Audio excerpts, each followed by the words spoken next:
સુરતના કડોદરા વિસ્તારમાં video કોલમાં revolver બતાવી એક શખ્સને ધમકાવતા હોવાના એક યુવાનનો વિડીયો વાયરલ થઈ રહ્યો છે। જો કે વિડીયો વાયરલ થતા પોલીસની કામગીરી સામે સવાલો ઉઠ્યા છે। સુરતના કડોદરા વિસ્તારમાં એક ચોંકાવનારી ઘટનાનો વિડીયો વાયરલ થઈ રહ્યો છે। વિડીયો કોલ દરમિયાન રિવોલ્વર બતાવી ફાયરિંગ કરવાની ખુલ્લેઆમ ધમકી આપવામાં આવતી હોવાનો વિડીયો હાલ સોશિયલ મીડિયામાં વાયરલ થઈ રહ્યો છે।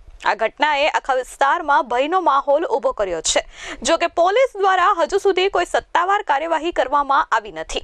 વાયરલ થયેલા વિડીયોમાં ભરત દેવરાજ મિશ્રા નામનો શખ્સ રિવોલ્વર સાથે દેખાઈ રહ્યો છે અને સામેની વ્યક્તિને જાનથી મારી નાખવાની ધમકી આપતો સંભળાય છે।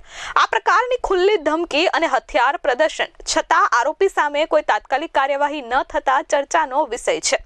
સૂત્રોના જણાવ્યા અનુસાર આરોપી ભરત દેવરાજ મિશ્રા દારૂના ગેરકાયદેસર વેચાણના વ્યવસાય સાથે સંકળાયેલો હોવાનું કહેવાય છે।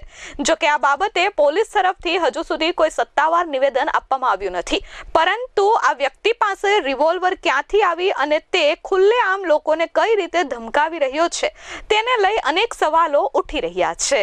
Bureau report S24 news Surat.